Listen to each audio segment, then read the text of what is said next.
Accounting first. नमस्कार विद्यार्थिनींनो, मी प्राध्यापक विक्रांत पालटशा आपले फायनान्शियल अकाउंटिंग फर्स्टच्या लेक्चरमध्ये सुरुवात करतो. From today we have started simultaneously two lectures. One is conducting by me and another lecture is conducting by Deshpande madam.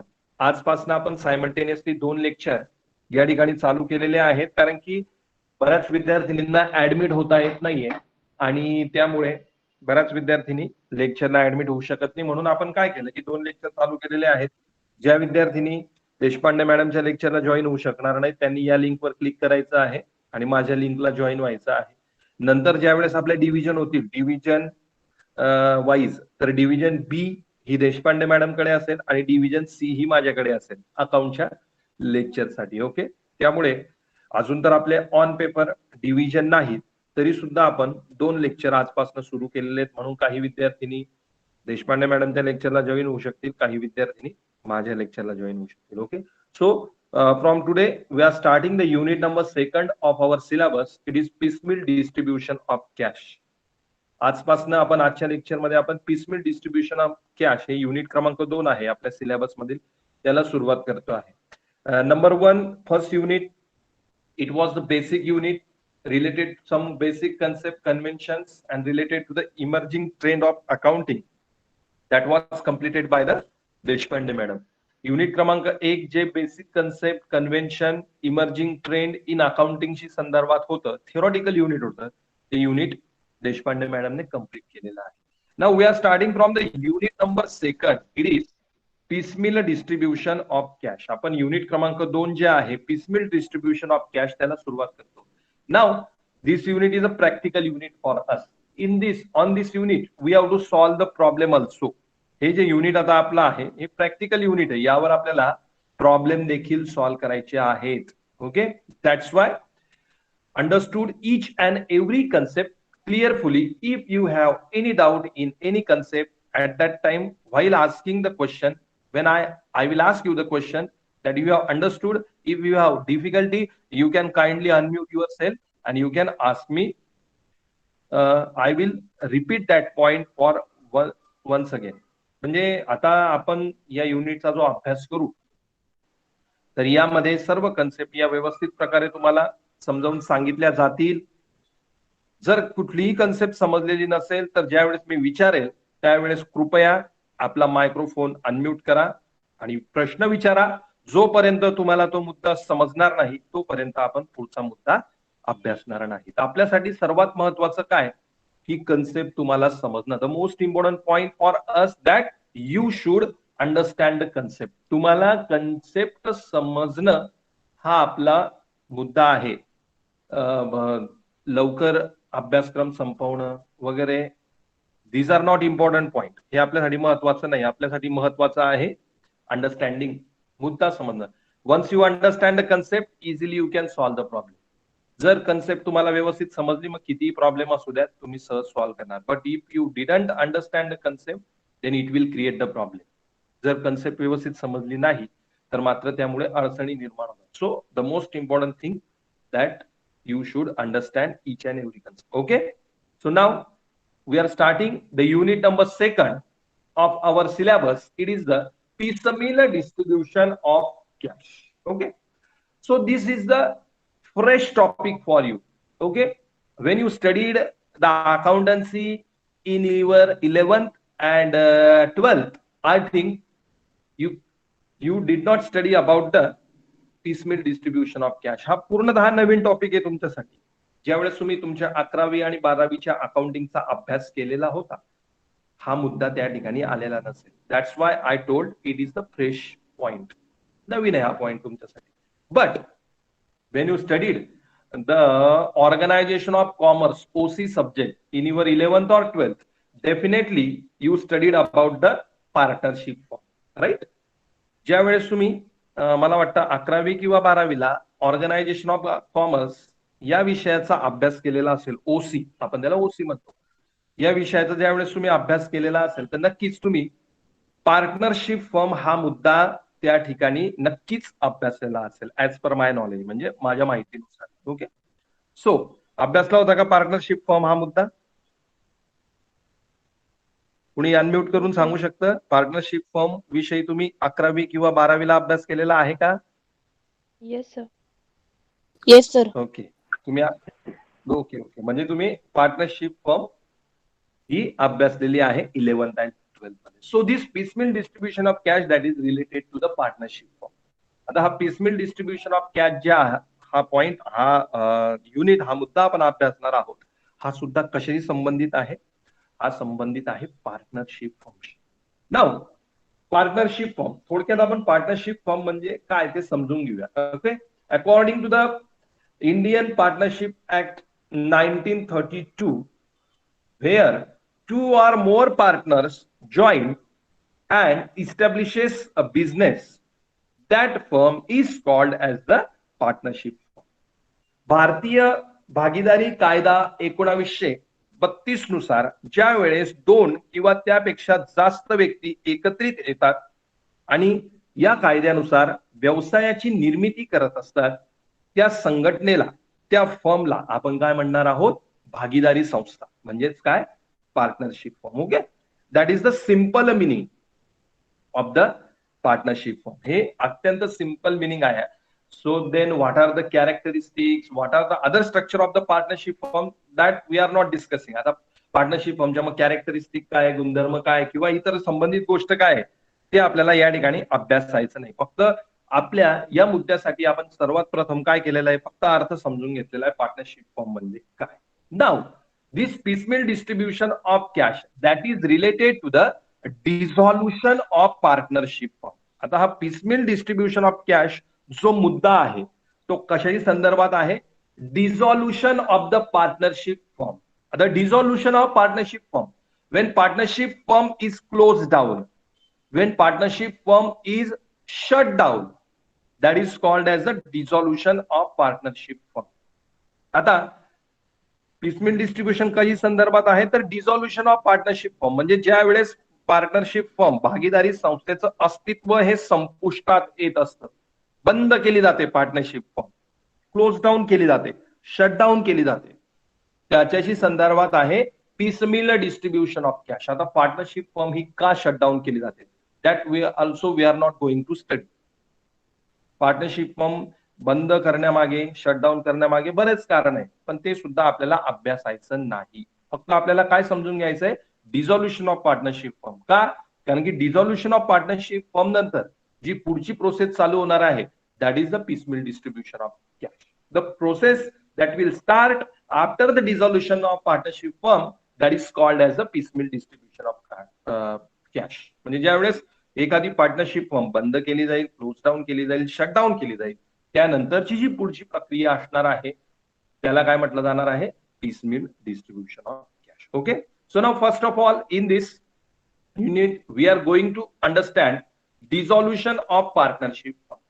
आता या युनिट मध्ये सर्वप्रथम आपण समजून घेऊयात डिझॉल्युशन ऑफ पार्टनरशिप फर्म म्हणजे डिझॉल्युशन ऑफ पार्टनरशिप फर्मचं मिनिंग आपण समजून घेऊयात आणि त्यानंतर मग आपण पिसमिल डिस्ट्रीब्युशन ऑफ कॅशचं मिनिंग बघूयात. Okay, so dissolution means winding up, shut down or close down of partnership firm. Dissolution म्हणजे काय?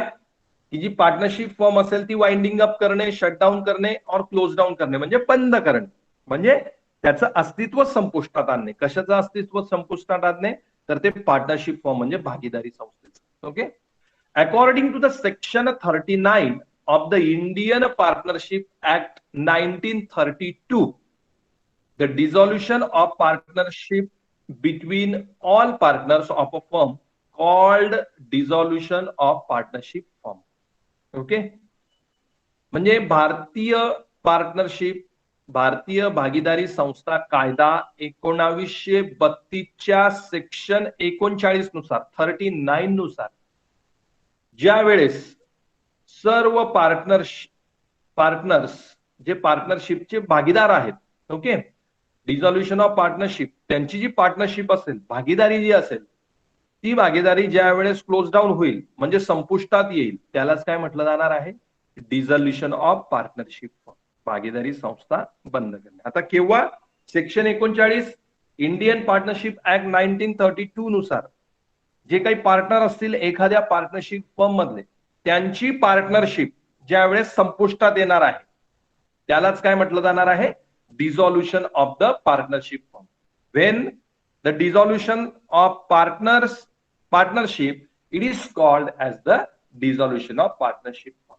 म्हणजे एखाद्या भागीदारी संस्थेचे जे काही सभासद असतील, जे काही पार्टनर असतील, त्यांची आपापसातील पार्टनरशिप ज्या वेळेस संपुष्टात येईल, बंद होईल, क्लोज डाऊन होईल, वाइंड अप होईल, त्यालाच काय म्हटलं जाणार आहे, डिझॉल्युशन ऑफ पार्टनरशिप फर्म. त्यालाच भागीदारी संस्थेचं डिझॉल्युशन असं संबोधलं जाणार आहे. Okay. So dissolution of partnership firm is the total breakdown the functions of partnership firm or to shut down the operation of partnership firm forever and partners do not continue the function or operations of the firm. Dissolution of partnership firm म्हणजेच काय, की जे बिझनेसचं कार्य त्या partnership firm किंवा भागीदारी संस्थेकडनं केलं जात होतं ते बिझनेसचं कार्य पूर्णतः बंद करणं आणि त्यानंतर कुठल्याही प्रकारचं बिझनेसचं कार्य पार्टनर कंटिन्यू करणार नाही, चालू ठेवणार नाही. हेच काय आहे, that is the dissolution of partnership firm. Okay. Means totally close down the functions, the operations of the partnership firm, that is the dissolution of partnership firm. म्हणजे जे कामकाज त्या पार्टनरशिप फर्म कडनं केलं जात होतं ते पूर्णतः बंद करणं, डिस्कंटिन्यू करणं, थांबवणं, क्लोज डाऊन करणं, यालाच काय म्हटलं जाणार आहे, partnership firm. Okay. If partnership firm do not carry business further, then the question is arise that what about property and liabilities of the firm. आता आपण या ठिकाणी काय म्हटलं आपण, की पार्टनरशिप फर्म त्यांचा बिझनेस बंद करेल, पूर्णतः थांबवणार आहे. ओके. त्यालाच डिझॉल्युशन म्हटलं जातं. आता बिझनेस पूर्णतः थांबवलं, मग त्या पार्टनरशिप फर्मच्या असेट आणि लायबिलिटीज संदर्भात काय होणार, that is the question arise.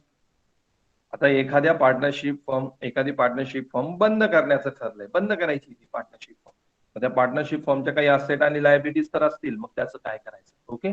The answer is given in Indian Partnership Act 1932 under section 48 regarding settlement of accounts of realising the asset, collection of cash from realisation of assets and paid of the liability. आता या प्रश्नाचं उत्तर कुठे दिलेलं आहे बरं, Indian Partnership Act 1932 चं section 48 जे आहे त्याच्यामध्ये याचं उत्तर दिलेलं आहे. काय म्हटलंय त्यामध्ये, सेटलमेंट करायचं, जे अकाउंट्स असतील त्या सर्व अकाउंटची सेटलमेंट करायची, जे असेट्स असतील त्यापासून कॅश मिळवायची, रिअलायझेशन मिळवायचे कॅशच्या स्वरूपामध्ये, आणि ज्या काही लायबिलिटीज असतील त्या लायबिलिटीज पेड ऑफ करायच्या. That is called as the settlement of accounts. Okay. So when the partnership firm has been closed down, at that time, from the settlement of accounts by selling of the assets, cash should be generated and that cash should be utilized for paying off the liabilities. मग काय करावं लागेल या ठिकाणी, ज्या asset असतील त्या asset विकून त्यापासून कॅश मिळेल आणि मग जी काही कॅश मिळालेली असतील त्या कॅश मधनं सर्व लायबिलिटीज या पेड केल्या जातील. Asset means what, asset these are the property, this is the wealth of the organisation. Asset काय असतात, असेट ह्या मालमत्ता आहेत, असेट ही संपत्ती आहे संघटनेची. And liabilities is what, these are the responsibility. म्हणजे लायबिलिटी या जबाबदारी किंवा देणी, म्हणजे जी देणी द्यायची असतात बिझनेसला त्याला लायबिलिटीज म्हटलं जातं. म्हणून पार्टनरशिपच्या संदर्भात सुद्धा काय केलं जाईल, जी मालमत्ता आहे, जी संपत्ती आहे म्हणजे असेट, ती विकली जाईल आणि मग त्या मालमत्तेच्या विक्रीपासनं, संपत्तीच्या विक्रीपासनं जी काही कॅश आलेली असेल त्या कॅश मधनं लायबिलिटी या पेड केल्या जातील. आणि याच्यासाठी for this the process is implemented, that process is called as the piecemeal distribution of cash. आणि मग यासाठी जी प्रक्रिया केली जाणार आहे त्या प्रक्रियेला काय म्हटलं जाणार आहे, that is called as the piecemeal distribution of cash. त्यालाच पिसमिल डिस्ट्रीब्युशन ऑफ कॅश असं म्हटलं जाणार आहे. So therefore it is the dissolution of partnership firm. अशा प्रकारे आपण काय बघितलेला आहे, हा पहिला मुद्दा, डिझॉल्युशन ऑफ पार्टनरशिप फर्म म्हणजे पार्टनरशिप फर्मचं डिझॉल्युशन म्हणजे काय. Everyone understood this point, any doubt, any difficulty in this, everyone? कुणाला काही शंका आहे का यामध्ये? समजलाय का हा मुद्दा व्यवस्थित? No doubt, no difficulty? Yes. No, sir. No, Okay. sir. So the first point that we have studied in relation to this unit number second, it is that dissolution of partnership firm means shutdown, winding up or close down of the partnership firm. पहिला मुद्दा आपण या ठिकाणी अभ्यासला तो आहे डिसॉल्युशन of partnership firm म्हणजेच काय? एखादी भागीदारी संस्था पूर्णतः बंद करणे, त्याचं अस्तित्व संपुष्टात आणणे. Okay. Now next point we are going to study, we are going to learn, it is piecemeal distribution of cash. आता पुढचा मुद्दा या ठिकाणी आपण अभ्यासणार आहोत तो आहे piecemeal distribution of cash. Okay. So already I told you when the winding up, when the dissolution of partnership firm happens, after that the next process that is going to perform, it is called as the piecemeal distribution of cash. म्हणजे ज्या वेळेस एखादी भागीदारी संस्था ही बंद केली जाणार आहे, त्यानंतर जी पुढची प्रक्रिया करायची आहे त्या प्रक्रियेला काय म्हटलं जाणार आहे? piecemeal distribution of cash. Now in detail we are going to study, learn the meaning of piecemeal distribution of cash. आता आपण सविस्तररित्या बघूया piecemeal distribution of cash म्हणजे काय. So piecemeal distribution of cash, it is at the time of dissolution of partnership firm, it is assumed that assets are realized immediately on the date of dissolution and same day liabilities are also paid off immediately. Okay. So whenever the dissolution of partnership firm happens, म्हणजे ज्या वेळेस partnership फर्मचं डिसॉल्युशन हे केलं जाणार आहे त्यावेळेस काय अपेक्षित असतं बरं? काय अजून केलं जातं? काय अपेक्षा व्यक्त केली जाते? असेट्स आर रिअलाइज इमिजिएटली, म्हणजे ज्या ऑन द डेट ऑफ डिसॉल्युशन, म्हणजे ज्या दिवशी पार्टनरशिप फर्मचा बिझनेस बंद होणार आहे त्या दिवशी सर्व असेट्स या विकल्या जातील, म्हणजे रिअलाइज होतील, म्हणजेच काय? विकल्या जातील. And same day liabilities are also paid off immediately, आणि त्याच दिवशी जे काही पैसे, जी काही कॅश त्या असेटच्या विक्रीपासून मिळालेली असेल त्यामधनं सगळ्या लायबिलिटी पेड ऑफ केल्या जातील. हे ऍझ्युम केलं जातं. हे होतच असं नाही, हे काय म्हटलंय? ऍझ्युम केलं जातं, म्हणजे असा अंदाज केला जातो. Means all the liability, all the assets will be realise and from that whatever the cash got, from that all the liabilities paid off. म्हणजे सर्व असेट या रिअलाइज होतील त्याच दिवशी आणि त्यापासून जी काही कॅश मिळालेली असेल त्या कॅश मधनं सगळ्या लायबिलिटी या पेड ऑफ केल्या जातील, असं त्या ठिकाणी अपेक्षा व्यक्त केलेली असते. बट परंतु in practically it is not possible to do this job within one day or couple of hours. पण practically शक्य आहे का? तर भरपूर असेट असतील एखाद्या partnership firm, there are lot of asset for the partnership firm. Is it possible to sell all the asset and from that get all the cash and pay all the liabilities on a same day or in a few hours? No, it is not possible practically. Practically शक्य आहे का बरं हे की बऱ्याच asset आहे त्या सगळ्या विकून टाकणे आणि मग त्याच्यापासून जी काही कॅश मिळेल त्या कॅश मधनं सगळ्या लायबिलिटीज पेड करून टाकणे? इम्पॉसिबल. फॉर एक्झाम्पल, आता तुम्ही FY ला ऍडमिशन घेतली, how many subject you are learning? I think 7 subjects are there. 7 सब्जेक्टचा अभ्यास करताय तुम्ही, राईट? समजा विद्यापीठाने किंवा कॉलेजने तुम्हाला असं सांगितलं in a single day you have to give the exams of all 7 subject.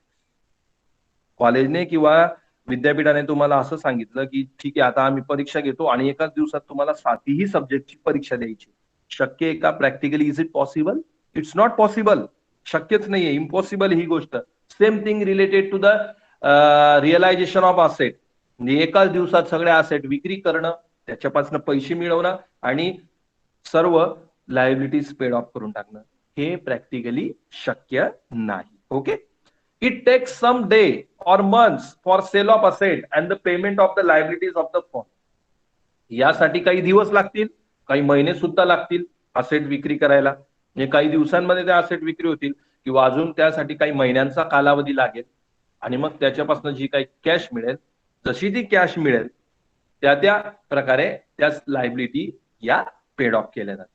In practice, assets are gradually realized and similarly liabilities are also paid off gradually.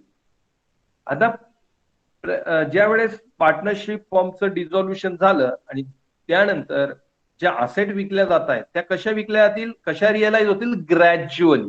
Gradually म्हणजे एकत्रित नाही, तर हळूहळू टप्प्याटप्प्याने विकल्या जातील. म्हणजे आज काही विकल्या गेल्या, उद्या काही विकल्या गेल्या, अजून काही दिवसांनी काही विकल्या जातील, असं टप्प्याटप्प्याने त्या विकल्या जातील. सरसकट एकत्रितरित्या विकल्या जाणार नाही, ग्रॅज्युअली टप्प्याटप्प्याने त्या विकल्या जातील. आणि जसं जसं टप्प्याटप्प्याने त्या असेट विकल्यानंतर पैसे मिळतील, same way gradually the payments of liabilities made. आणि लायबिलिटीजचं पेमेंट सुद्धा कसं केलं जाईल बरं, मग टप्प्याटप्प्याने केलं जाईल. ओके, म्हणजे assets are realise gradually as well as payment of liabilities done gradually.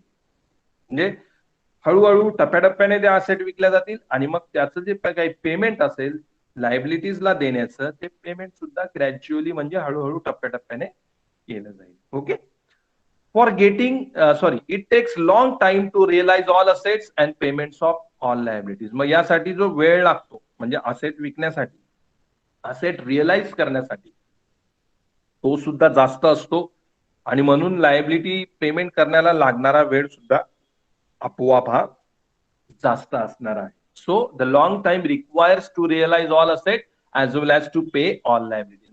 म्हणजे असेट रिअलाइज करण्यासाठी, असेट विकण्यासाठी लागणारा वेळ सुद्धा जास्त असणार आहे. आणि ज्या लायबिलिटीज पेड केल्या जातील असेट विक्री केल्यानंतर, त्या पेड करण्यासाठी सुद्धा लागणारा वेळ हा जास्त असणार आहे. Okay, for getting best price for asset, partners sell these assets gradually and payment to liabilities are also depending on cash collected from realization of asset. त्यामुळे ज्या असेट विक्री करायची आहे त्या असेटची चांगली किंमत मिळण्यासाठी पार्टनर्स काय असतील, वाट बघतील आणि हळूहळू टप्प्याटप्प्याने त्या असेट विकतील ग्रॅज्युअली. आणि जसं मग त्या असेट विक्री केल्यानंतर जी काही कॅश त्यांना मिळणार आहे ती कॅश मग ते त्यांच्या लायबिलिटीजला ग्रॅज्युअली पे करतील. म्हणजे चांगली किंमत मिळावी असेटची, यासाठी थोडा कालावधी वाट बघावा लागेल पार्टनर्सला आणि हळूहळू टप्प्याटप्प्याने त्या असेटची विक्री करतील आणि मग त्याच्यापासून जी काही कॅश त्यांना मिळणार आहे त्या कॅश मधनं ते त्यांच्या लायबिलिटी पे करतील.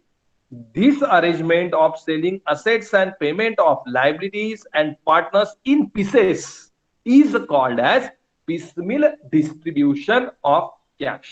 Okay, आता जी ही अरेंजमेंट केलेली आहे gradual, okay, means the assets, the partners they are selling their assets in pieces as well as paying their liabilities in pieces. This arrangement is called as the piecemeal distribution of cash. कसं काय करतायत partners, त्यांच्या asset एकत्र विकताय का, नाही, pieces म्हणजे हळूहळू बंचने, म्हणजे काही असेटचा त्यांनी बंच तयार केला, पीसेस मध्ये डिवाइड केलं त्या असेटला. एक पीस आज विकला, दुसरा पीस उद्या विकतील, तिसरा पीस अजून काही कालावधीने विकतील. म्हणजे पीसेस मध्ये त्या असेटची विक्री करतायत आणि जसं पीसेस मध्ये विक्री केल्यानंतर जी काही कॅश त्यांना मिळणार आहे त्याच प्रकारे ती कॅश ते पीसेस मध्ये लायबिलिटीजला पे करतील. म्हणून ही जी अरेंजमेंट केलेली आहे to sell the asset in pieces and to pay the liabilities in pieces, that is called as the piecemeal distribution of cash. यालाच काय म्हटलं जाणार आहे, piecemeal डिस्ट्रीब्युशन ऑफ कॅश. म्हणजे असेटची विक्री ही पीसेस मध्ये करणं, त्यानंतर जी कॅश मिळणार आहे ती कॅश पार्टनर्सला पीसेस मध्ये, लायबिलिटीजला पीसेस मध्ये पे करणं, याला काय म्हटलं जाणार आहे, that is called as the piecemeal distribution of cash. यालाच काय म्हटलं जाणार आहे, piecemeal distribution of cash. So in this way it is the meaning of the piecemeal distribution of cash. अशा प्रकारे आपण हे piecemeal distribution of cash चं meaning या ठिकाणी बघितलेलं आहे. Okay, understood everyone? Any doubt, any difficulty? Everyone understood the meaning of piecemeal distribution of cash? Yes, sir. Okay. तर अशा प्रकारे आपण हे बघितलेलं आहे piecemeal distribution of cash meaning. So the arrangement to sell the liability, to sell the assets in pieces as well as pay the liability in pieces, this arrangement is called as the piecemeal distribution of cash. म्हणजे asset ज्या काही असतील, मालमत्ता असेल, संपत्ती असेल, partnership फॉर्मची ती pieces मध्ये विक्री करणं आणि त्यापासून जी काही कॅश मिळालेली आहे ती कॅश सुद्धा बिझनेस लायबिलिटीजला पीसेस मध्ये पे करणं, यालाच काय म्हटलं जाणार आहे, piecemeal distribution of cash. Okay, so in this way it is the piecemeal distribution of cash. Now the next point that we are going to study, it is called as the order of payment of liabilities and partners capital. Okay, आता या ठिकाणी liabilities, आता आपण पिसमिल distribution of कॅशचं ते meaning समजून घेतलं. Now when we learn the meaning of the piecemeal distribution of cash, we learn that the whatever the assets, those are sold by the partnership firm in pieces, and from that whatever the payment realized, accordingly the liabilities will be also paid in pieces. म्हणजे आता जे आपण अर्थ बघितला पिसमिल distribution of कॅशचा, त्या अर्थामध्ये आपण काय समजून घेतलंय बरं, ज्या काही असेट असतील त्या पीसेस मध्ये विक्री केल्या जातील आणि त्याचं जे काही पेमेंट मिळालेलं असेल त्या पेमेंट मधनं त्याच्यापासून जी काही कॅश मिळालेली असेल ती कॅश पीसेस मध्ये लायबिलिटीजला पे केली जाईल. आता मग लायबिलिटी पे करताना किंवा पार्टनर्स कॅपिटल पे करताना which order should be followed for the payment, who should be given the preference and who should be given after that, who should paid after that, that is the most important point. आता या ठिकाणी मग payment करण्यासाठी नेमकी order काय असेल लायबिलिटीजच्या संदर्भात किंवा पार्टनर्स कॅपिटलच्या संदर्भात, कुणाला अगोदर प्रेफरन्स दिला जाईल आणि कुणाला नंतर पेमेंट केलं जाईल, ती ऑर्डर या ठिकाणी महत्वपूर्ण असणार आहे. Now we are going to learn that order. आता आपण त्या ऑर्डरचा अभ्यास करूयात. Okay, now see on your screen one image is there, that image describe the order. तर या ठिकाणी एक इमेज मी तुम्हाला दाखवतो स्क्रीनवर. त्या ऑर्डर नुसार या ठिकाणी लायबिलिटीजचं आणि पार्टनर्स कॅपिटलचं पेमेंट केलं जाईल. First of all first realisation. आता जो काही पहिला रिअलायझेशन मिळणार असेल असेटच्या विक्रीपासनं, त्यामधनं कोणाला पेमेंट करायचं, पेमेंट टू प्रेफरन्शियल क्रेडिटर्स. कुणाला पेमेंट करायचंय बरं, पहिले preferential creditors. Now what is the preferential creditors. आता प्रेफरन्शियल क्रेडिटर्स म्हणजे काय, the creditors those got the preference while getting the payment, those are called as the preferential creditors, right? म्हणजे असे creditors की ज्यांना प्रेफरन्स असेल कशासाठी, पेमेंटसाठी, त्यांना काय म्हटलं जाणार आहे, preferential creditors. For example income tax, bank loan, this is called as the preferential creditors. म्हणजे इन्कम टॅक्स असेल, बँक लोन असतील, अशा ज्या काही लायबिलिटी असतील त्यांना पहिल्यांदा पेमेंट केलं जाईल, म्हणून त्यांना काय संबोधलं जाणार आहे, प्रेफरन्शियल क्रेडिटर्स. और रिअलायझेशन एक्सपेन्सेस असतील, that is also called as a preferential creditor. ज्यावेळेस आता आपण प्रॉब्लेम सॉल्व्ह करू किंवा अजून पुढचे मुद्दे अभ्यासू त्यावेळेस अजून व्यवस्थितरित्या तुमच्या लक्षात येईल प्रेफरन्शियल क्रेडिटर्स म्हणजे काय. पण आता पुरता काय लक्षात ठेवायचं आहे की जो फर्स्ट रिअलायझेशन असेल, म्हणजे असेटच्या विक्रीपासून जो काही फर्स्ट रिअलायझेशन मिळणार आहे त्यामधनं आपल्याला सर्वप्रथम काय पेड करायचंय बरं, प्रेफरन्शियल क्रेडिटर्स. आणि त्याचं उदाहरण काय सांगितलं मी तुम्हाला, income tax, bank loan, realisation expenses. Okay, then second next realisation, म्हणजे फर्स्ट रिअलायझेशन नंतर पुढचा जो सेकंड रिअलायझेशन मिळणार आहे, from that we have to paid payment to secured and unsecured creditors. काय करायचंय आपल्याला त्यामधनं, सेक्युअर्ड आणि अनसेक्युअर्ड क्रेडिटर्स असतील. आता सेक्युअर्ड आणि अनसेक्युअर्ड क्रेडिटर्स म्हणजे काय, sundry creditors, bank overdraft, bills payable, these are called as the secured and unsecured creditors. यासारखे जे काही क्रेडिटर्स असतील, यासारखे ज्या लायबिलिटी असतील त्या लायबिलिटी आपल्याला पे करायच्या आहेत. From the next realisation means from the second realisation we have to pay to whom, payment to secured and unsecured creditors, that is sundry creditors, bills payable, bank overdraft etcetera. मग sundry creditors असतील, bills payable असतील किंवा bank overdraft असतील, यासारख्या ज्या liabilities आहेत किंवा यासारखे लायबिलिटीजला काय म्हटलं जातं, सेक्युअर्ड अँड अनसेक्युअर्ड क्रेडिटर्स, त्यांना हे पेमेंट नेक्स्ट रिअलायझेशन म्हणजे सेकंड रिअलायझेशन मधनं करायचं आहे. The next realisation after that म्हणजेच काय, third realisation.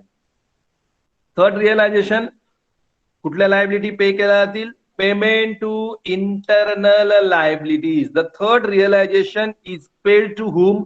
To the internal liabilities. Internal liabilities means what? Partners loan और पार्टनर्स रिलेटिव्ह लोन. आता इंटरनल लायबिलिटी मध्ये कशाचा समावेश होतो बरं? पार्टनरने पार्टनरशिपला जे लोन दिलेलं असेल ते, किंवा पार्टनरशिप फर्म पार्टनरच्या रिलेटिव्हने पार्टनरशिप फर्मला जे लोन दिलेलं असेल ते, त्याचा समावेश कशात होणार आहे? इंटरनल लायबिलिटीज मध्ये. Okay, so the third realisation that is paid to whom? To the internal liability. And now the last realization, final realization. And in the last realization, finally the payment goes to whom?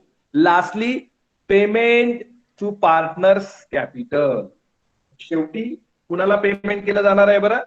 Partners कॅपिटलला payment केलं जाणार आहे. So this is the order that should be followed while making payments to liabilities and partners capital in the piecemeal distribution of cash. म्हणजे piecemeal distribution of cash अंतर्गत जे payment करायचं आहे त्याची ऑर्डर कशी असणार आहे? Number 1, payment to preferential creditors. कोणाला पेमेंट केलं जाईल बरं? पहिल्यांदा preferential creditors, that is income tax, bank loan, realisation expenses etcetera. Then secondly, the payment is made to whom? Payment to secured creditors and unsecured creditors. म्हणजेच काय? Sundry creditors, bills payable, bank overdraft, etc. यासारख्या ज्या liability असतील त्यांना payment केलं.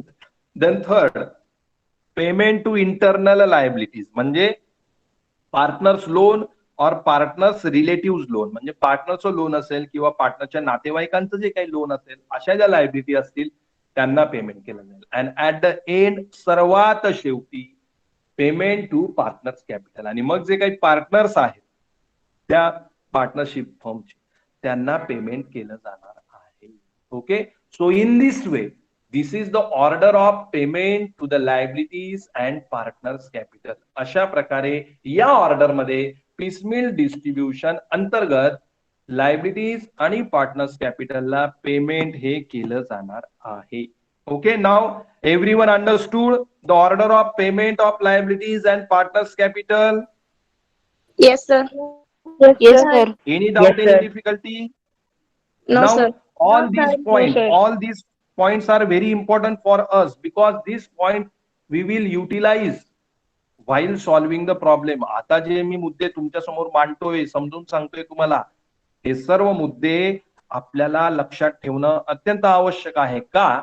कारण की या मुद्द्यांच्या आधारेच, from this point we have to solve the problem. याच्या आधारेच आपल्याला प्रॉब्लेम सॉल्व करायचा आहे. So when we are going to solve the problem, first of all we have to decide the order of payment. That's why it is important. म्हणजे ज्या वेळेस आपण practical problem solve करू तर त्यावेळेस आपल्याला ऑर्डर ऑफ पेमेंट डिसाइड करणं हे आवश्यक असणार आहे. Okay, so therefore this order should be followed while paying the liabilities and partners capital. ही ऑर्डर आपल्याला फॉलो करायची आहे लायबिलिटीज आणि पार्टनर्स कॅपिटल पेड करण्यासाठी. Okay, so now in today's lecture we have learn what is dissolution of partnership firm, what is the meaning of piecemeal distribution of cash, and now what is the order of payment of liabilities and partners capital. म्हणून आजच्या lecture मध्ये आपण 3 मुद्दे या ठिकाणी अभ्यासले. डिसॉल्युशन of partnership firm म्हणजे काय, त्यानंतर पिसमिल डिस्ट्रीब्युशन म्हणजे काय, आणि सर्वात शेवटचा मुद्दा आज अभ्यासलेला आहे order of payment of liabilities and partners capital. Okay, in next lecture we are going to study the procedure for the piecemeal distribution of cash. पुढच्या लेक्चर मध्ये पिसमिल डिस्ट्रीब्युशन ऑफ कॅश ची प्रोसिजर काय असेल ते आपण